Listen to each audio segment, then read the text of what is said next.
Welcome to the Global Signal. I'm Benjamin Njila Fields. And I'm Joshua Charles. Together, we decode the world's moving parts, from markets and policy to global power. In this episode, we cut through the noise to understand the signals that matter, namely the patterns behind the headlines and the forces driving tomorrow's decisions. Let's begin. Every few days, the map changes. The Strait of Hormuz opens, closes, or slows. New envoys arrive in Switzerland, but beneath the headlines, the choreography of power remains the same. Fleets move, assets reprice, and symbols matter. In this episode of the Global Signal, we're decoding the deeper logic behind the Hormuz-Versailles axis, how energy valuation and diplomatic theater are quietly redrawing the world's risk map. The first question that we have today relates to energy assets and the architecture of repricing. As shipping slows and prices fluctuate, which parts of the energy value chain are truly being re-rated, upstream, midstream, or reserves?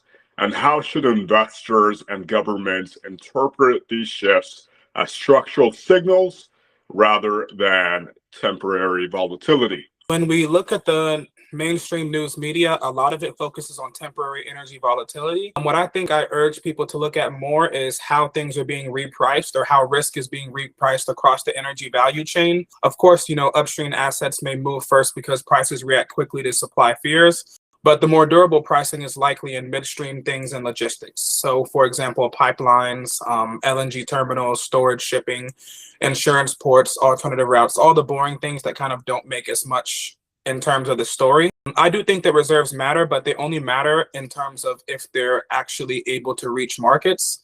If you have stranded or vulnerable reserves, it's not, of course, worth as much if you don't have a connected, resilient infrastructure. I think, investors should ask themselves, instead of saying, where's the oil and gas, think about who controls movement, storage, and optionality. I saw this morning that they're having huge issues in the Strait of Hormuz, for example, because grounded ships are being overly barnacled. And so there have to be people who service these ships, who make sure that they're able to get through.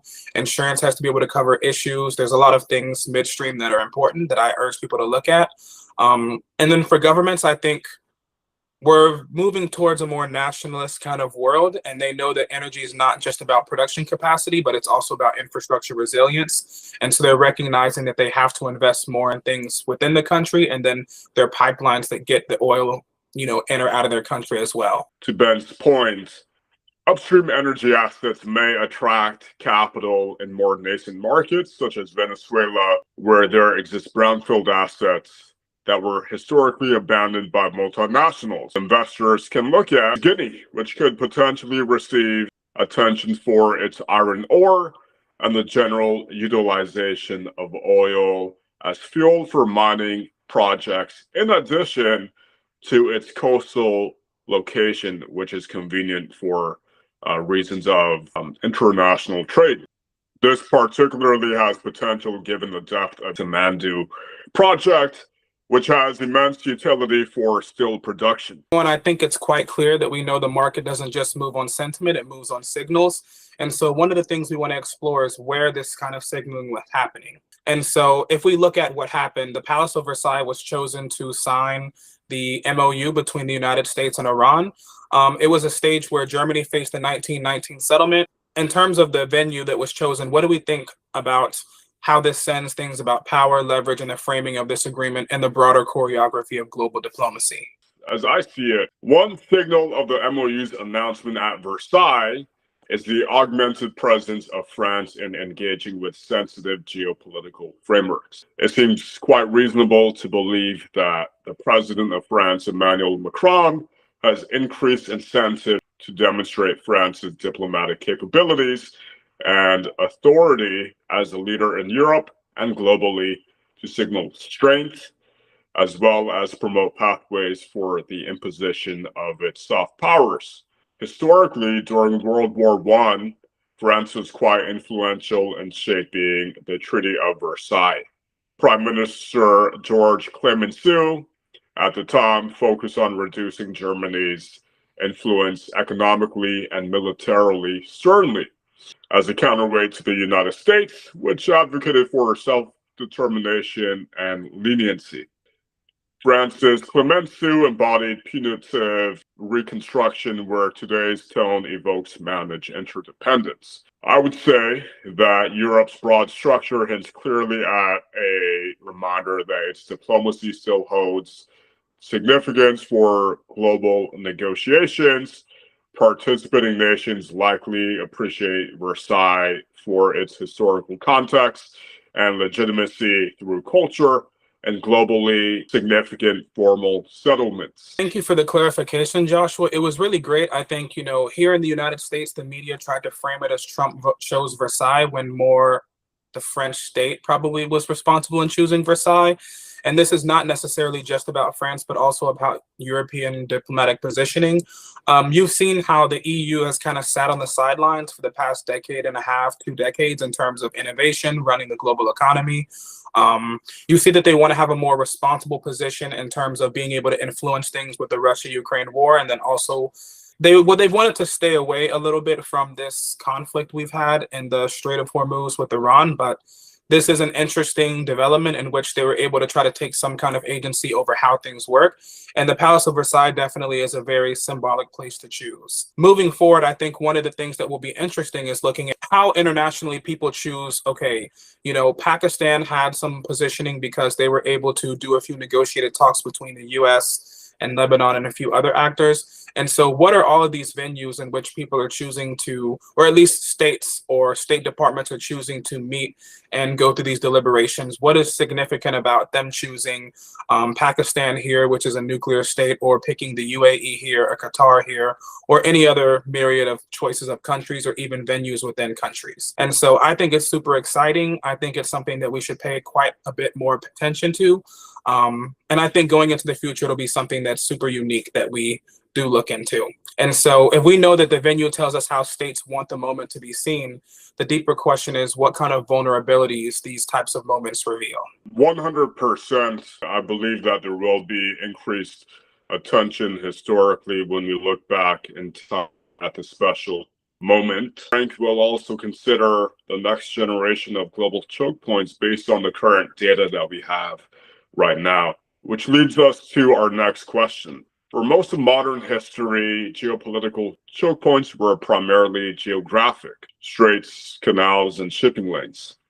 But as the global economy becomes more dependent on data, advanced technology, and space-based infrastructure, are we entering an era where the most consequential choke points are no longer geographic at all? What should governments, investors, and security planners be paying attention to now before the next crisis reveals their importance? And here's my 2 cents. I believe the choke points will place greater emphasis on ports and maritime integrity. Security planners will likely pay more attention to vulnerabilities in related infrastructure. I wouldn't necessarily say that there won't be any more focus on geography, as that generally reveals some characteristics of alliance structures and patterns of collaboration between economies.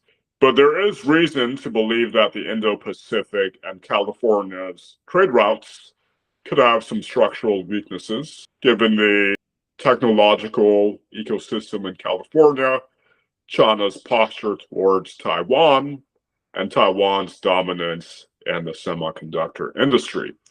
But perhaps, Ben, you may have some different / complementary insight to provide. Being a sociologist, I think we kind of underestimate how important technology is today. And I think that this moves into how we understand the world, even in terms of, conflict, war, military power, geopolitical posturing, etc. I think we should not make the big assumption that future choke points will look like past choke points. Of course, you focused on maritime trade, and I think that physical infrastructure is super important, or like physical geography and things like that are super important. So we know that, things like straits, canals, ports, and shipping lanes are super important. But I think now the global economy relies on other critical systems that are underlying infrastructure that people don't understand are super important. So things like being able to deal with data, semiconductor chips, even satellites in the sky with SATCOM, cloud infrastructure, energy grids. A lot of people don't know that all of our internet activity has to go through these undersea deep sea cables. And so if you look at it, for example, if the undersea deep sea cables are kind of compromised, we have a lot of issues in things like communication, finance, data movement between continents. If we look at semiconductor supply chains, our advanced chip production is highly concentrated in one area. And so one catastrophe there could literally set us back to the 2000s. If we were to lose the ability to manufacture these small nanometer style semiconductor chips, we would go back to technology akin to 2005 or 2008. And it would take a very long time for us to replenish the ability to make those things. Even if we look at ports, for example, these are more than just shipping nodes. They also help us figure out how we're going to deal with energy, so shipping oil and gas. There's also data, logistics, even military adjacent infrastructure. One thing I've become super interested in my free time is learning about the space industry or the new space economy. If we look at something like low Earth orbit, all of the new developments that are happening. So for example, SpaceX's Starlink, being able to commercially image the entire globe in 8 minutes with Planet Labs. These things all rely on low Earth orbit. And so if we were to overcrowd low Earth orbit with a bunch of debris, that would make that particular technology very unfeasible for the next few decades. And if we don't think that satellites are necessarily important, our modern communications, global positioning systems, weather forecasting, agriculture, financial timing, military targeting, intelligence, disaster response, so many things go into just being able to use satellites. And so if a state or non-state actor, for example, created major orbital debris, the damage wouldn't be local, it would be global. And it would hurt things like communications, military awareness, so many things. And so I think we should think about these choke points, not necessarily in terms of like physical destinations, but also in terms of nodes where critical technologies underpin the entire modern world we have today. And so there are some governments, of course, that are mapping these vulnerabilities. I think investors should be looking for investing in things like redundancy and resilience, security, alternative infrastructures, et cetera. And I also think the security planners should also look at this too.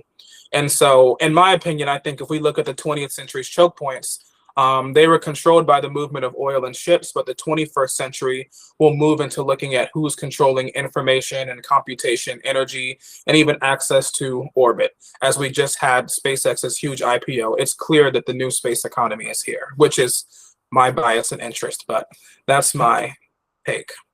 And so as we close out, the past reminded us that diplomacy and energy never move in straight lines. The MOU at Versailles underscored how symbolism still shapes statecraft, even as the Strait of Hormuz oscillates between passage and pause, as we see with daily developments. The world's choke points are multiplying, not disappearing. Some are still geographic, others are digital. Now there's orbital and even institutional. France's stagecraft, the Indo-Pacific's tension, and the quiet redirection of capital toward new corridors all reveal the same pattern. Power is learning to move through different types of constraints. And so the new crisis will not necessarily be at sea, but could most likely be through some type of choke point. And when this choke point does happen, we should try to understand the choreography behind this movement and what we can think about in terms of who's positioned to be next. This is the Global Signal.